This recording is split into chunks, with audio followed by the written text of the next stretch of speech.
सुगंधा और उसकी सास कांता के बीच एक अजीब सी जंग रहती थी। ये जंग थी किचन में कौन ज्यादा अच्छा काम करेगा और घर के सदस्यों के दिल जीतेगा। और उनकी इस जंग में हमेशा कुर्बान होते थे उनके दोनों पति। कैसे? आइए देखते हैं इस किचन पॉलिटिक्स की कहानी में। एक दिन किचन में, माँ जी, आज मैं बना रही हूँ मेथी की सब्जी। इस खाने से घर वालों के पेट की सारी समस्या खत्म हो जाएगी। और मैं बना रही हूँ तड़के वाली छाछ, जिसे पीते ही गैस की समस्या कभी नहीं होगी। दोनों अपने अपने खाने को लेकर टेबल पर पहुंच जाती हैं। तभी सुगंधा के ससुर उसकी बनाई सब्जी की तारीफ कर देते हैं। अरे वाह, मेथी की सब्जी भी बनी है, बड़ी ही स्वादिष्ट है। वाह बहू वाह। अरे बहू, लेकिन इसमें इतनी सारी मेथी बर्बाद करने की क्या जरूरत थी? देखिए माँ जी, ये तो वो मेथी है जो आप रात में भिगोकर सुबह उसका पानी पीती हैं, और जो मेथी फेंक देती हैं उसी से मैंने ये सब्जी बनाई है। अरे वाह बहू, तुमने तो बड़ा ही समझदारी का काम किया। बस अब क्या था, कांता जी का तो मानो ये सुनकर खून ही सूख गया। वो फैसला कर लेती है कि किसी भी तरह वो अपने खाने की तारीफ लेकर ही रहेगी और सुगंधा को किचन में उसकी कमियां गिनाएगी। कांता फ्रिज खोलकर देख रही होती है और फिर सुगंधा से कहती है, अरे बहू, ये क्या, पूरा फ्रिज गंदा पड़ा है। तभी वहां सुगंधा का पति आ जाता है।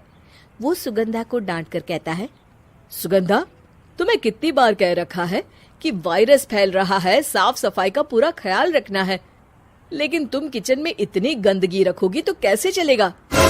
सुगंधा सास की तरफ देखती है जहां वो मुस्कुरा रही होती है। सुगंधा समझ जाती है कि सास ने उससे बदला लेने के लिए ये सब किया है।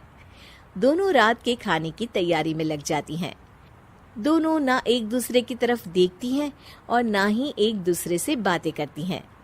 रात को खाने की टेबल पर एक एक कर दोनों कई तरह के अलग अलग व्यंजन टेबल पर लगा देती हैं और अपने अपने पति के पास जाकर खड़ी हो जाती हैं। अरे खाइए जी खाइए, मैंने बड़ी मेहनत से बनाया है। प्लेट में वो खाना डालती हैं। सुगंधा भी दोनों की प्लेट में खाना डालते हुए कहती है, बड़ी ही मेहनत लगी है इस खाने को बनाने में। हाँ, दोनों को ना चाहते हुए भी सारा खाना खाना पड़ता है। कहीं दही तो कहीं मलाई तो कहीं मसाला। और इन सब के बाद दोनों बड़ी ही मुश्किल से अपने कमरे में सोने जाते हैं। लेकिन अगली सुबह सुगंधा का पति चिल्ला रहा होता है, हाय रे, हाय मेरा तो पेट खराब हो गया। हाय माँ, बहुत दर्द हो रहा है। तो वहीं कांता के कमरे से भी कुछ ऐसी ही आवाज आने लगती है। हे भगवान, इस सास बहू की लड़ाई हमारी जान लेकर रहेगी। जाओ कोई डॉक्टर को बुलाकर लाओ। डॉक्टर आते हैं। दोनों को देखकर कांता और सुगंधा से कहते हैं, देखिए, आप दोनों इन्हें खाने में हल्का ही दीजिएगा। हो सके तो रात का खाना जल्दी खाया करे और वॉक किया करे। इतना कहकर डॉक्टर वहां से चले जाते हैं। जिसके बाद एक बार फिर से दोनों बहुएं किचन में जाती हैं और खाना बनाने में लग जाती हैं। रात में खाने के टेबल पर दोनों एक बार फिर से खाना लगाने लगती है। पापा जी, मैंने ये पतली मूंग की दाल की खिचड़ी के साथ ये पापड़ और पुदीने की चटनी भी बनाई है। अरे बहू, अभी अभी बेचारे पेट की बीमारी से गुजरे हैं। इतना भारी खाना तो डॉक्टर ने भी मना किया है ना। देखिए, मैंने आप दोनों के लिए सूप बनाया है। और दोनों उन लोगों की प्लेट में खाना डालने लगती हैं। तभी दोनों एक साथ बोल पड़ते हैं, बस करो, हमें माफ करो। हमें नहीं खाना इस घर में, ना खिचड़ी और ना ही सूप। हम इंसान हैं, एक वक्त में एक ही खाना खा सकते हैं। बस करो, हमें माफ करो। हमें नहीं खाना इस घर में, ना खिचड़ी और ना ही सूप। हम इंसान हैं, एक वक्त में एक ही खाना खा सकते हैं। इतना कहकर वो दोनों वहां से चले जाते हैं।